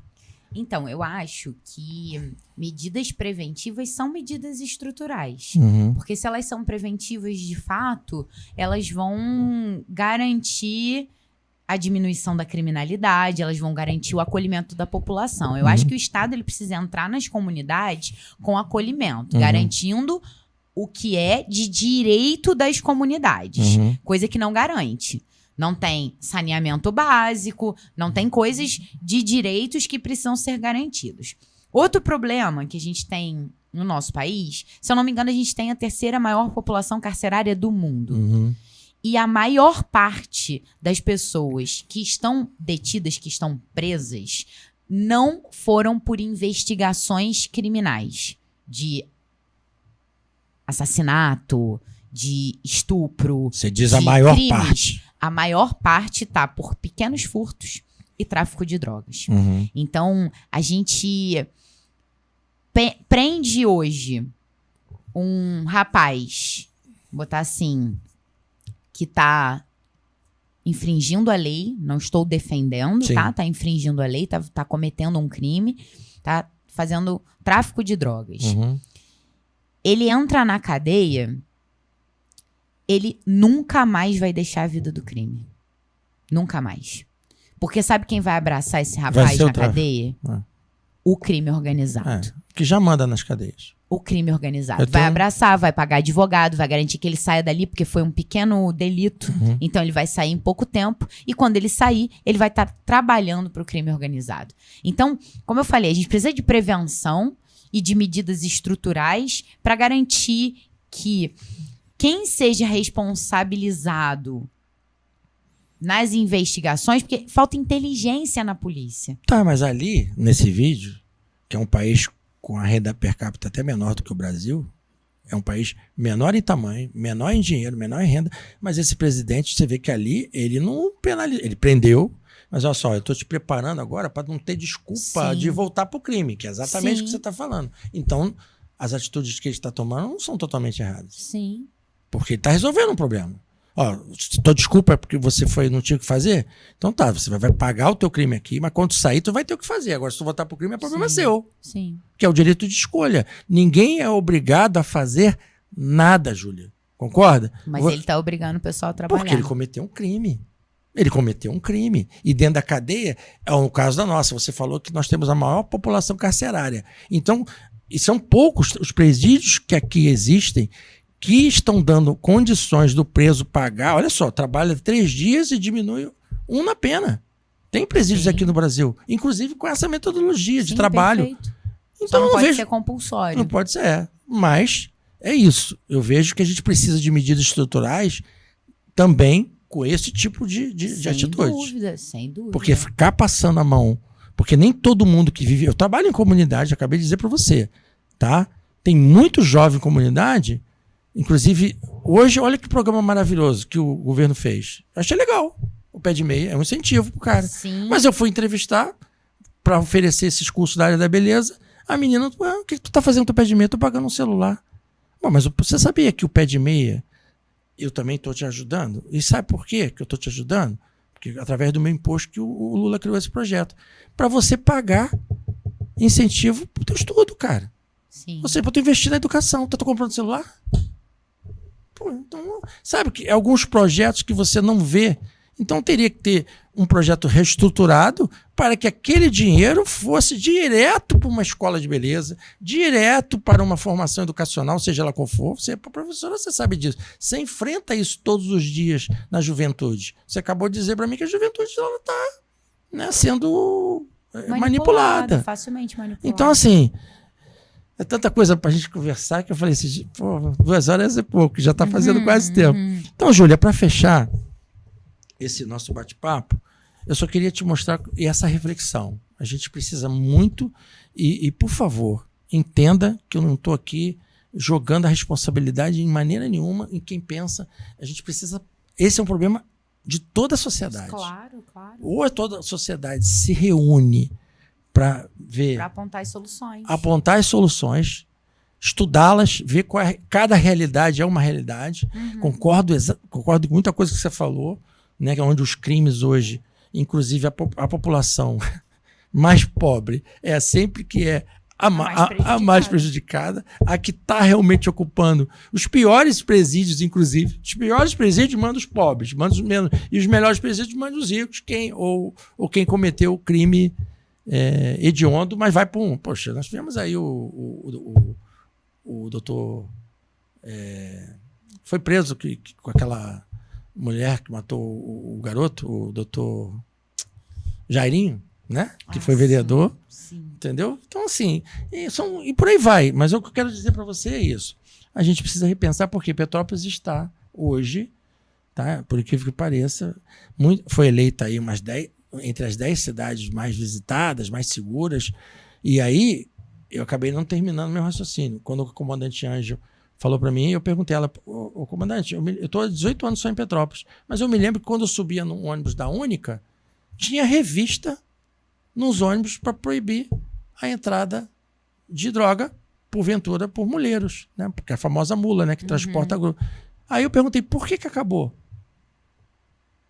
Ela fez assim, como que diz assim, foi uma ordem de cima. Mas toda vez que a polícia ficava na entrada de Petrópolis, tanto na do Bing como na do Quitandinha, tinha pessoas que eram abordadas. Então, assim, a gente precisa repensar essas medidas para que o crime não avance. Você concorda comigo ou não? Concordo. Então, assim, para finalizar, porque a gente chegou no final, infelizmente, o papo está tão bom. O que você dá de recado aí, principalmente para o petropolitano e por tudo aquilo que a gente abordou aqui? O que você espera que a sociedade acredite no teu mandato, espere de você, tá? Olhando para aquela câmera ali, pode dar esse recado para a gente, tá? Bom, primeiramente queria agradecer o convite. Tá, Sérgio, eu que agradeço. Muito obrigada pela troca de ideias de hoje. Bom, eu acredito que assim, às vezes a gente vê a política como algo muito distante de nós, ou algo que a gente não quer se interessar porque a gente vai se estressar, a gente vai brigar. E aí eu queria falar uma coisa que eu falo muito para os meus alunos, né? Gostar da política é algo muito forte. A gente faz política, a gente debate política porque a gente precisa. É uma necessidade. E a gente precisa avançar no conhecimento da política para além da política polarizada, porque política não é futebol, a gente não está torcendo para um time, a gente precisa garantir o futuro, a dignidade da população. Então, eu acho que a gente precisa se politizar, entender qual é o real papel da política. Não, e qual é o papel do executivo, por exemplo? Sim. Qual é o papel do prefeito e dos seus secretários? Qual é o papel da Câmara Municipal, dos parlamentares, do Legislativo? E aí a gente consegue, de fato, entender o que cada um está fazendo, se está, de fato, fazendo a sua parte, se está comprometido com o todo. A gente usa muito essa expressão no nosso mandato, que é a seguinte: a gente acredita que um mandato parlamentar, principalmente de vereador, numa Câmara Municipal, é uma ferramenta na mão da população. Então, a gente está ali para garantir que as políticas públicas sejam feitas a partir dos anseios da população. E aí eu queria deixar como exemplo a nossa primeira lei que foi aprovada na Câmara Municipal, que é de apoio psicossocial às vítimas de desastres socioambientais no município de Petrópolis. Essa lei ela veio a partir da iniciativa popular. A iniciativa de uma moradora do Morro da Oficina, a Cris, que a gente dialogou, aprovou a lei. Agora, a gente está numa fase de pesquisa para a implementação da lei, junto com o Ministério Público. Então, a política ela é feita assim, a partir das demandas da população. Da dor, né? A partir da dor, das necessidades.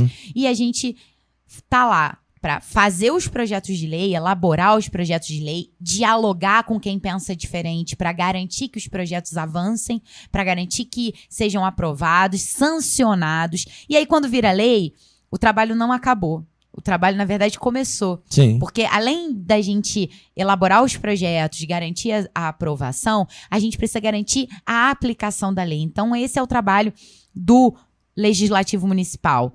Fiscalizar, cobrar o executivo para que a lei seja implementada e dialogar. A gente também tem uma outra lei, que é a lei da política pública dos pontos de apoio em Petrópolis. Ela foi construída a partir de uma comissão especial que a gente fiscalizou todos os pontos de apoio para momentos de chuvas. E aí a gente fez essa política com diretrizes. O que o ponto de apoio precisa ter, qual é o apoio, de quem é a responsabilidade. Então a política foi criada a partir das lacunas que a gente encontrou nessa comissão especial.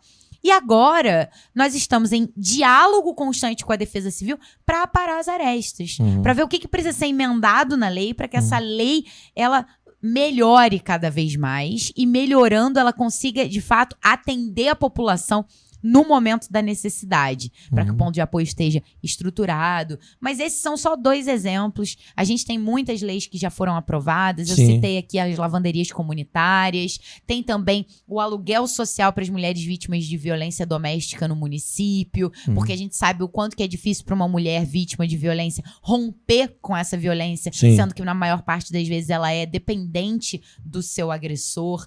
Então, a gente essas leis já foram aprovadas? Já foram aprovadas, Parabéns. já foram sancionadas. Então a gente está na disputa para que elas sejam implementadas. E é isso. Qualquer dúvida pode entrar em contato com a gente, pode visitar a gente na Câmara Municipal. A gente é um mandato aberto ao diálogo, ao enfrentamento das violências e das opressões estruturais e sempre lutando para que os serviços públicos essenciais sejam feitos pelo Estado, para que a prefeitura faça os serviços essenciais. Com quem? Com os servidores. Com a valorização dos servidores públicos municipais. Isso ficou claro aqui nesse diálogo hoje. Está de parabéns. Eu que quero agradecer e coloco não só o podcast à sua disposição e estou disposto a ir para a rua para a gente realmente implantar e provocar o Estado para a implantação da Delegacia da Mulher. Perfeito. Combinado assim? Combinado. Vamos brindar então? Vamos. Olha, muito obrigado. Que Deus abençoe a sua vida, o seu mandato, tá bom? Muito obrigada. Mais um episódio na medida certa, terminando hoje. Foi muito bom, dá vontade até de continuar, né? Porque política é muito bom, gente. Vamos discutir a política porque ela é para todos. Todos, né? A nossa vereadora Júlia Casamasso, ela governa para todos. Tá bom assim? Ela está lá no Legislativo para fazer leis para todos. Um grande abraço. Que Deus abençoe todos vocês. Um beijo no coração.